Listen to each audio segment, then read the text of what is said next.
ਅੱਜ ਦੇ ਇਸ ਪਾਵਨ ਮੁੱਖ ਵਾਕ ਦੀ ਜੇਕਰ ਆਪਾਂ ਥੋੜੀ ਜੀ 5-7 ਮਿੰਟ ਦੀ ਜਿਹੜੀ ਵਿਚਾਰ ਹੈ ਉਹ ਸਾਂਝੀ ਕਰਦੇ ਹਾਂ ਤਾਂ ਉਸ ਦੀਆਂ ਅੰਤਮ ਪੰਕਤੀਆਂ ਦੇ ਵਿੱਚੋਂ ਚੱਲ ਰਹੇ ਦਿਨਾਂ ਦੇ ਮੁਤਾਬਕ ਬੜਾ ਵੱਡਾ ਸੁਨੇਹਾ ਸਾਨੂੰ ਇੱਕ ਸਿੱਖ ਦੇ ਜੀਵਨ ਦਾ ਮਿਆਰ ਕਿਹੋ ਜਿਹਾ ਹੋਣਾ ਚਾਹੀਦਾ ਹੈ। ਇਹਨਾਂ ਉਪਰੋਕਤ ਜਿਹੜੇ ਸ਼ਬਦ ਅਸੀਂ ਪੜ੍ਹੇ ਨੇ ਉਹਨਾਂ ਦੇ ਵਿੱਚੋਂ ਸਪਸ਼ਟ ਹੁੰਦਾ ਹੈ ਕਿ ਜਦੋਂ ਗੁਰੂ ਦੀ ਸ਼ਰਨ ਦੇ ਵਿੱਚ ਸਿੱਖ ਆਪਣੇ ਜੀਵਨ ਨੂੰ ਅਰਪਿਤ ਕਰ ਦੇਵੇ ਤਾਂ ਉਹਨੂੰ ਆਪਣੀ ਜ਼ਿੰਦਗੀ ਦੇ ਵਿੱਚ ਜੀਵਨ ਅਤੇ ਮਰਨ ਵਾਸਤੇ ਗੁਰੂ ਦੇ ਚਰਨਾਂ ਤੋਂ ਬਿਨਾਂ ਹੋਰ ਕੋਈ ਥਾਂ ਜਿਹੜੀ ਹੈ ਉਹ ਨਾ ਸੁੱਝੇ। ਉਹਨੂੰ ਆਪਣੀ ਜ਼ਿੰਦਗੀ ਦਾ ਹਰ ਇੱਕ ਪੜਾਅ ਜਿਹੜਾ ਹੈ ਗੁਰੂ ਦੇ ਚਰਨਾਂ ਦੇ ਨਾਲ ਸੰਬੰਧਿਤ ਦਿਖਾਈ ਦੇਵੇ।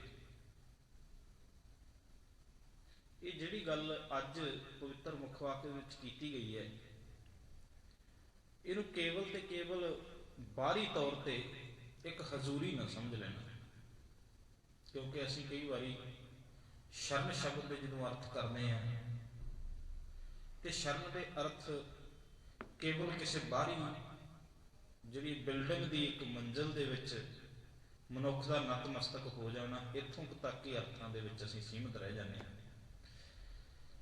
ਸਤਿਗੁਰੂ ਜੀ ਅੱਜ ਦੇ ਇਹਨਾਂ ਸ਼ਬਦਾਂ ਵਿੱਚ ਬਖਸ਼ਿਸ਼ ਕਰਦੇ ਨੇ, ਸਤਿਗੁਰ ਆਇਓ ਸ਼ਰਨ ਤੁਹਾਰੀ,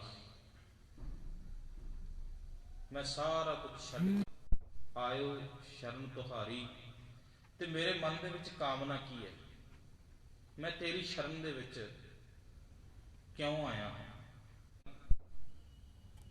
ਅਤੇ ਮੇਰੇ ਕੋਲ ਇਤਨਾ ਕੁਝ ਘਰ ਵਿੱਚ ਵਰਤਣ ਨੂੰ ਹੋਵੇ ਕਿ ਮੈਨੂੰ ਕਿਸੇ ਕਿਸਮ ਦੀ ਚਿੰਤਾ ਨਾ ਹੋਵੇ। ਪਰ ਜਿਹੜੇ ਲੋਕਾਂ ਨੇ ਸੰਸਾਰਕ ਸ਼ੋਭਾ ਪ੍ਰਾਪਤ ਕੀਤੀ ਹੈ ਉਹਨਾਂ ਦੀ ਸ਼ੋਭਾ ਕਿੰਨਾ ਕੁ ਸਮਾਂ ਰਹਿ ਪਾਈ ਹੈ। ਧੰਨ ਗੁਰੂ ਗ੍ਰੰਥ ਸਾਹਿਬ ਦੀ ਪਾਵਨ ਬਾਣੀ ਦੇ ਵਿੱਚੋਂ ਕਿਤੇ ਪੜ੍ਹ ਕੇ ਦੇਖੋ, ਸਤਿਗੁਰਾਂ ਨੇ ਕਿਹਾ, ਉਹ ਕਹਿੰਦੇ ਨੇ ਰਾਵਣ ਹੂੰ ਤੇ ਅਦਿਕ ਛਤਰਪਤ ਖਿਨਮੈ ਗਏ ਬਿਲਾਤ। ਫਿਰ ਉਹਨਾਂ ਨੇ ਕਿਹਾ ਸੰਸਾਰਕ ਸ਼ੋਭਾ ਵਾਲੇ ਤਾਂ ਇਹੋ ਜਿਹੇ ਵੀ ਸਨ ਜਿਨ੍ਹਾਂ ਦੇ 4 ਛਪੇਰੇ ਤੱਕ 12-12 ਯੋਜਨ ਤੱਕ ਲੋਕ ਜਿਹੜੇ ਨੇ ਉਹਨਾਂ ਦਾ ਅਦਬ ਮੰਨਦੇ ਸਨ, ਉਹਨਾਂ ਦਾ ਸਿੱਕਾ ਚੱਲਦਾ ਸੀ। ਸੰਸਾਰਕ ਸ਼ੋਭਾ ਵਾਲੇ ਤਾਂ ਐਸੇ ਵੀ ਸਨ ਜਿਨ੍ਹਾਂ ਨੇ 3 ਲੋਕਾਂ ਤੱਕ ਵੀ ਆਪਣਾ ਜਿਹੜਾ ਹੈ ਉਹ ਕੇਵਲ ਤੇ ਕੇਵਲ ਵੇ ਆਫ ਕਨਵੈਨਸ਼ਨ ਸਮਝਣ ਦੇ ਤਰੀਕੇ ਦੇ ਮੁਤਾਬਕ ਉਹਨਾਂ ਨੇ ਸ਼ਬਦ ਜਿਹੜੇ ਨੇ ਅੰਕਿਤ ਕੀਤੇ ਨੇ, ਅਨੇਕਾਂ ਥਾਵਾਂ ਤੇ ਸਾਖੀਆਂ ਅੰਕਿਤ ਕੀਤੀਆਂ। ਇਹਦਾ ਮਤਲਬ ਇੱਥੇ ਜਿਹੜੀ ਸ਼ੋਭਾ ਦੀ ਮੰਗ ਕੀਤੀ ਗਈ ਉਹ ਸੰਸਾਰਕ ਨਹੀਂ, ਕਿਉਂਕਿ ਸੰਸਾਰਕ ਸ਼ੋਭਾ ਖਿਨ ਭੰਗਰਾ ਤੇ ਕੁਝ ਸਮੇਂ ਦੇ ਵਿੱਚ ਸਮਾਪਤ ਹੋ ਜਾਂਦੀ ਹੈ। ਮਿਲੇ ਸੁਖ, ਇੱਥੇ ਉਸ ਸੁੱਖ ਦੀ ਗੱਲ ਨਹੀਂ ਕੀਤੀ ਗਈ ਜਿਹੜਾ ਸੁੱਖ ਆਉਣ ਤੋਂ ਬਾਅਦ ਇੱਕ ਦੁੱਖ ਨੂੰ ਵੀ ਸੱਦਾ ਦਿੰਦਾ ਹੈ। ਜਿੱਥੇ ਧੰਨ ਗੁਰੂ ਗ੍ਰੰਥ ਸਾਹਿਬ ਦੀ ਪਾਵਨ ਬਾਣੀ ਨੇ ਕਿਹਾ ਕਿ ਜਿਵੇਂ ਮਨੁੱਖ ਦੇ ਘਰ ਵਿੱਚ ਸੁੱਖ ਆਉਂਦਾ ਹੈ ਤੇ ਸੁੱਖ ਹੌਲੀ ਹੌਲੀ ਦੁੱਖਾਂ ਦੇ ਵਿੱਚ ਵੀ ਤਬਦੀਲ ਹੁੰਦਾ ਹੈ, ਤੇ ਸੁੱਖ ਅਤੇ ਦੁੱਖ ਜਿਹੜੇ ਨੇ ਇਹ ਮਨੁੱਖੀ ਜੀਵਨ ਦੇ ਵਿੱਚ ਇੱਕ ਪਰਛਾਵੇਂ ਦੇ ਵਾਂਗੂ ਨੇ।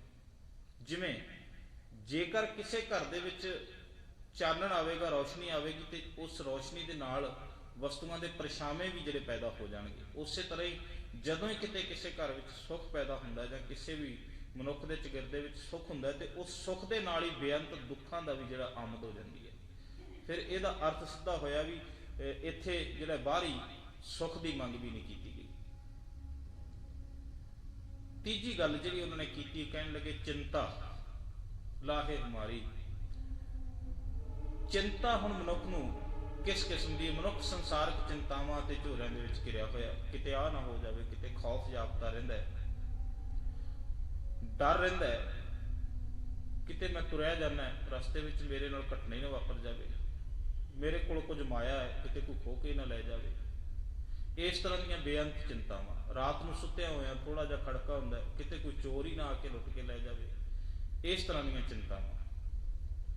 ਤੇ ਇੱਥੇ ਇੱਕ ਅਰਦਾਸ ਕੀਤੀ ਗਈ ਹੈ, ਮੇਰੀਆਂ ਚਿੰਤਾਵਾਂ ਤੇ ਝੋਰੇ ਅੱਜ ਤੋਂ ਮੈਂ ਤੈਨੂੰ ਸੌਂਪਦਾ ਹਾਂ।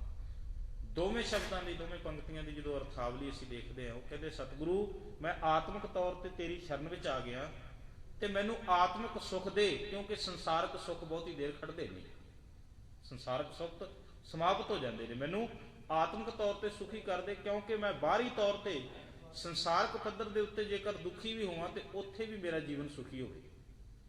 ਜਿੱਥੇ ਭਗਤ ਕਬੀਰ ਸਾਹਿਬ ਵੀ ਕਹਿੰਦੇ ਨੇ, ਉਹ ਕਹਿੰਦੇ ਨੇ ਜਦੋਂ ਭਗਤ ਲੋਕ ਆਪਣੇ ਆਤਮਿਕ ਤੌਰ ਤੇ ਸਵਰਗ ਦੇ ਵਿੱਚ ਜਾ ਵਸਦੇ ਨੇ ਤੇ ਉਹਨਾਂ ਦੇ ਸਰੀਰ ਨੂੰ ਭਾਵੇਂ ਨਰਕ ਵਿੱਚ ਵੀ ਕਿਉਂ ਨਾ ਸੱਟ ਦਿੱਤਾ ਜਾਵੇ, ਉਹ ਉੱਥੇ ਵੀ ਸਵਰਗ ਖੜਾ ਕਰ ਲੈਂਦੇ ਨੇ।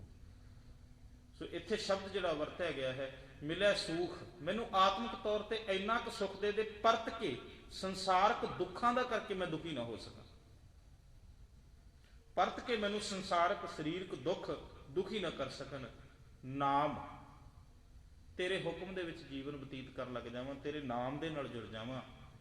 ਹਰ ਸ਼ੋਭਾ, ਤੇ ਸ਼ੋਭਾ ਮੈਨੂੰ ਉਹ ਨਹੀਂ ਜਿਹੜੀ ਚਾਰਕ ਦਿਹਾੜੇ ਲੋਕਾਂ ਦੀ ਦਿੱਤੀ ਹੋਈ ਸ਼ੋਭਾ ਹੈ, ਉਹ ਨਹੀਂ, ਮੈਨੂੰ ਉਹ ਸ਼ੋਭਾ ਦੇ ਜਿਹੜੀ ਤੇਰੀ ਸ਼ੋਭਾ ਹੈ। ਮੈਂ ਤੇਰੇ ਵਿੱਚ ਲੀਨ ਹੋ ਜਾਵਾਂ, ਤੇਰੇ ਵਿੱਚ ਲੀਨ ਹੋ ਗਿਆ, ਜਿਹੜੀ ਤੇਰੀ ਸ਼ੋਭਾ ਹੋਵੇਗੀ ਉਹ ਮੇਰੀ ਸ਼ੋਭਾ ਹੋਵੇਗੀ। ਤੇਰੀ ਦੁਨੀਆ ਦੇ ਵਿੱਚ ਰਹਿੰਦੀ ਦੁਨੀਆ ਤੱਕ ਸ਼ੋਭਾ ਹੁੰਦੀ ਰਹਿਣੀ ਹੈ।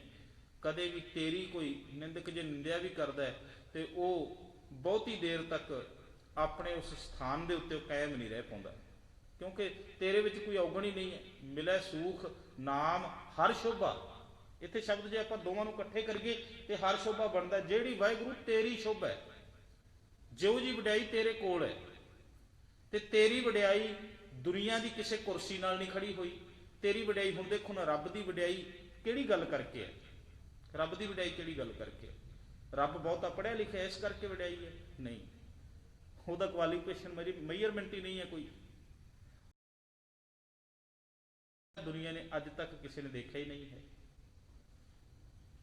ਕੀ ਰੱਬ ਦੀ ਵਡਿਆਈ ਇਸ ਕਰਕੇ ਵੀ ਬਹੁਤਾ ਧਨਵਾਨ ਹੈ?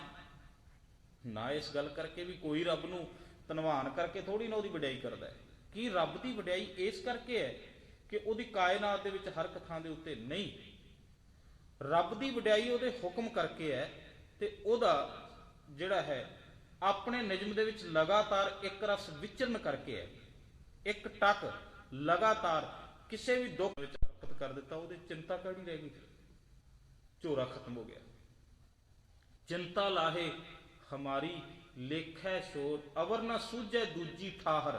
ਠਾਹਰ ਦਾ ਮਤਲਬ ਅਸੀਂ ਆਸਰਾ ਕਰਦੇ ਹਾਂ, ਠਹਿਰ ਕਹਿ ਦਿੰਦੇ ਹਾਂ। ਸ਼ਬਦ ਪੰਜਾਬੀ ਦੇ ਵਿੱਚ ਮਲਵਈ ਭਾਸ਼ਾ ਦਾ ਸ਼ਬਦ ਹੈ ਠਹਿਰ। ਕਹਿਣ ਲੱਗੇ ਸਾਨੂੰ ਕੋਈ ਹੋਰ ਆਸਰਾ, ਠਹਿਰ ਦਾ ਮਤਲਬ ਹੈ ਆਸਰਾ, ਤੇਰੇ ਤੋਂ ਬਿਨਾ ਕੋਈ ਹੋਰ ਆਸਰਾ ਦਿਖਾਈ ਨਹੀਂ ਦਿੰਦਾ। ਅਵਰ ਨਾ ਸੂਝੈ ਦੂਜੀ ਠਾਹਰ, ਮੈਨੂੰ ਹੋਰ ਕੋਈ ਆਸਰਾ, ਮੈਨੂੰ ਕੋਈ ਹੋਰ ਠਹਿਰ ਨਹੀਂ ਦਿਖਾਈ ਦਿੰਦੀ। ਹਾਰ ਭਰਿਓ ਤੌ ਦੁਆਰੀ, ਇਸੇ ਕਰਕੇ ਮੈਂ ਤੇਰੇ ਦੁਆਰ ਦੇ ਉੱਤੇ ਸਾਰੀ ਦੁਨੀਆ ਦੇ ਆਸਰੇ ਛੱਡ ਕੇ ਥੱਕ ਹਾਰ ਕੇ ਆ ਕੇ ਤੇਰੇ ਦੁਆਰ ਦੇ ਉੱਤੇ ਝੁਕ ਗਿਆ। ਤੇ ਕਹਿਣ ਲੱਗੇ ਮੈਂ ਆਇਆ ਕਿਉਂ ਹਾਂ? ਪਤਾ ਨਹੀਂ ਇਸ ਨਕਰਮੇ ਨੇ ਜ਼ਿੰਦਗੀ ਦੇ ਵਿੱਚ ਕਿੰਨੇ ਕੁ ਐਸੇ ਕਰਮ ਕੀਤੇ ਹੋਣਗੇ ਜਿਨ੍ਹਾਂ ਦਾ ਲੇਖਾ ਮੇਰੀ ਆਤਮਿਕ ਵਹੀ ਦੇ ਉੱਤੇ ਲਿਖਿਆ ਹੋਇਆ। ਲੇਖਾ ਛੋੜ। ਕਹਿਣ ਲੱਗੇ ਜੇਕਰ ਮੇਰੇ ਲੇਖੇ ਜੋਖਿਆਂ ਦੀ ਗੱਲ ਹੁੰਦੀ ਰਹੀ ਨਾ, ਤੇ ਮੈਂ ਆਪਣੇ ਲੇਖਿਆਂ ਦਾ ਕਰਕੇ ਆਪਣੀ ਕਰਨੀ ਕਰ ਨਰਕ ਨਾ ਪਾਵੂੰ ਠੌਰ। ਭਾਈ ਸਾਹਿਬ ਭਾਈ ਗੁਰਦਾਸ ਜੀ ਕਹਿੰਦੇ ਨੇ, ਆਪਣੀ ਕਰਨੀ ਕਰ ਨਰਕ ਹੂੰ ਨਾ ਪਾਵੂੰ ਠੌਰ, ਤੁਮਰੋ ਬਿਰਦ ਦੇਖ ਆਸਰੋ ਸਮਾਰ ਹੂੰ। ਅਸਲ ਦੇ ਵਿੱਚ ਉਹੀ ਸ਼ਬਦ ਸਤਿਗੁਰੂ ਜੀ ਕਹਿ ਰਹੇ ਨੇ, ਲੇਖਾ ਛੋੜ। ਕਹਿਣ ਲੱਗੇ ਜੇਕਰ ਮੇਰੀ ਵਹੀ ਖੋਲ ਕੇ ਤੂੰ ਲੇਖੇ ਕਰਨ ਲੱਗ ਪਿਆ, ਤੇ ਮੈਨੂੰ ਪਤਾ ਹੈ ਮੇਰੇ ਲੇਖੇ ਇੰਨੇ ਬੁਰੇ ਨੇ ਕਿ ਮੈਂ ਛੁੱਟ ਨਹੀਂ ਪਾਵਾਂਗਾ। ਲੇਖਾ ਛੋੜ। ਕਹਿਣ ਲੱਗੇ ਮੇਰੀ ਪੱਤਰੀ ਛੱਡ ਦੇ ਤੂੰ, ਜਿਹੜੇ ਲੇਖੇ ਲਿਖੇ ਹੋਏ ਨੇ ਨਾ, ਕਿਰਪਾ ਕਰਕੇ ਉਹਨੂੰ ਛੱਡ ਕੇ ਪਾਸੇ ਰੱਖ ਦੇ, ਮੈਨੂੰ ਬਿਨਾਂ ਲੇਖਾ ਜੋਖਾ ਕਰਨ ਦੀ ਛੱਡ ਉੱਥੇ ਪਹੁੰਚਾ ਦੇ। ਲੇਖਾ ਛੋੜ ਅਲੇਖਾ ਛੂਟ ਹੈ, ਹਮ ਨਿਰਗੁਣ ਲਿਹੋ ਉਬਾਰੀ। ਕਹਿਣ ਲੱਗੇ ਕਿਉਂ ਮੇਰੇ ਲੇਖਿਆਂ ਨੂੰ ਛੱਡ ਕੇ ਮੈਨੂੰ ਬਿਨਾਂ ਕਿਸੇ ਲੇਖਾ ਕੀਤਿਆਂ, ਬਿਨਾਂ ਹਿਸਾਬ ਕਿਤਾਬ ਕੀਤਿਆਂ ਤੂੰ ਛੱਡ ਸਕਦਾ? ਕਿਉਂਕਿ ਤੇਰੇ ਕੋਲੇ ਪਾਵਰ ਹੈ, ਤੇਰੇ ਕੋਲੇ ਤਾਕਤ ਹੈ, ਹੋਰ ਕਿਸੇ ਕੋਲੇ ਤਾਕਤ ਹੀ ਨਹੀਂ ਹੈ। ਲੇਖਾ ਛੋੜ ਅਲੇਖਾ ਛੂਟੈ, ਸਾਡਾ ਲੇਖਾ ਛੱਡ ਤੂੰ। ਜਿਹੜੇ ਅਸੀਂ ਆਪਣੇ ਕਰਮ ਆਪਣੀ ਇਸ ਆਤਮਿਕ ਵਹੀ ਦੇ ਉੱਤੇ ਚਿੱਤਰਗੁਪਤ ਦੇ ਰੂਪ ਵਿੱਚ ਲਿਖੀ ਬੈਠੇ ਆ, ਇਹਨਾਂ ਨੂੰ ਪਾਸੇ ਕਰਕੇ ਤੇਰੇ ਕੋਲ ਇਸ ਜਿਹੜੀ ਤਾਕਤ ਹੈ ਕਿ ਤੂੰ ਸਾਨੂੰ ਨਿਰਗੁਣਾ ਨੂੰ ਉਬਾਰ ਸਕਦਾ। ਹਮ ਨਿਰਗੁਣ ਲਿਹੋ ਉਬਾਰੀ ਸਦ ਬਖਸ਼ਿੰਦ। ਤੇ ਕਹਿਣ ਲੱਗੇ ਤੇਰਾ ਇੱਕ ਸੁਭਾਅ ਵੀ ਹੈ, ਤੇਰਾ ਇੱਕ ਸੁਭਾਅ ਵੀ ਹੈ, ਤੂੰ ਕਦੇ ਵੀ ਆਪਣੇ ਸੁਭਾਅ ਦੇ ਵਿੱਚ ਕਿਸੇ ਨੂੰ ਸਜ਼ਾ ਦੇਣ ਬਾਰੇ ਨਹੀਂ ਸੋਚਦਾ। ਤੂੰ ਤਾਂ ਹਮੇਸ਼ਾ ਆਪਣੇ ਸੁਭਾਅ ਦੇ ਵਿੱਚ ਇੱਕ ਰਸ ਰਹਿਣਾ ਤੇ ਬਖਸ਼ਣ ਦਾ ਸੁਭਾਅ ਰੱਖਣਾ ਹੈ, ਸਦ ਬਖਸ਼ਿੰਦ। ਕਹਿਣ ਲੱਗੇ ਤੂੰ ਕਦੇ ਵੀ ਕਿਸੇ ਤੇ ਕਰੋਪ ਨਹੀਂ ਹੁੰਦਾ। ਮਨੁੱਖ ਆਪਣੀਆਂ ਗਲਤੀਆਂ ਕਰਕੇ ਭਾਵਾਂ ਜਿਹੜਾ ਹੈ ਤੈਨੂੰ ਆਪਣੇ ਆਪ ਵਿੱਚ ਬੁਰਾ ਸਮਝਣ ਲੱਗ ਪਵੇ। ਪਰ ਤੂੰ ਕਦੇ ਵੀ ਕਰੋਪ ਨਹੀਂ ਹੁੰਦਾ, ਤੂੰ ਸਦਾ ਹੀ ਮਿਹਰਬਾਨ ਹੈ। ਮਿਹਰਬਾਨ ਸਾਹਿਬ, ਮਿਹਰਬਾਨ ਸਾਹਿਬ ਮੇਰਾ, ਮਿਹਰਬਾਨ ਜੀ ਸਗਲ ਕੋ ਦੇ ਦਾਨ। ਤੂੰ ਕਾਹੇ ਡੋਲੇ ਪ੍ਰਾਣੀਆਂ, ਤੁਧ ਰਾਖੇਗਾ ਸਿਰਜਣਹਾਰ। ਜਿਨ ਪੈਦਾਇਸ਼ ਤੂੰ ਕੀਆ ਸੋਈ ਦੇ ਆਧਾਰ। ਘਟ ਘਟ ਮਾਲਕ ਦਿਲਾਂ ਕਾ ਸੱਚਾ ਪਰਵਦਗਾਰ। ਉਹ ਕਹਿਣ ਲੱਗੇ ਹਰ ਵਕਤ ਮਿਹਰਬਾਨ ਹੈ ਤੇ ਹਰ ਵਕਤ ਮਿਹਰ ਦੇ ਘਰ ਵਿੱਚ ਰਹਿੰਦਾ ਹੈ। ਹਾਂ, ਤੂੰ ਆਪਣਾ ਮੂੰਹ ਉਹਦੇ ਤੋਂ ਦੂਜੇ ਪਾਸੇ ਕਰ ਲਵੇਂ, ਇਹ ਗੱਲ ਵੱਖਰੀ ਹੈ। ਇਸ ਕਰਕੇ ਉਹ ਕਹਿੰਦੇ ਨੇ ਸਦ ਬਖਸ਼ਿੰਦ, ਤੂੰ ਸਦਾ ਹੀ ਬਖਸ਼ਣ ਵਾਲਾ ਹੈ। ਮੈਂ ਨਹੀਂ ਕਦੇ ਵੇਖਿਆ ਵੀ ਤੇਰੇ ਘਰ ਤੋਂ ਕੋਈ ਦੋਨੋਂ ਹੱਥ ਜੋੜ ਕੇ ਮੁਆਫੀ ਮੰਗੇ ਤੇ ਤੂੰ ਬਖਸ਼ੇ ਨਾ। ਦੁਨੀਆ ਦੇ ਘਰ ਤਾਂ ਐਸੇ ਹਨ ਜਿੱਥੋਂ ਲੋਕ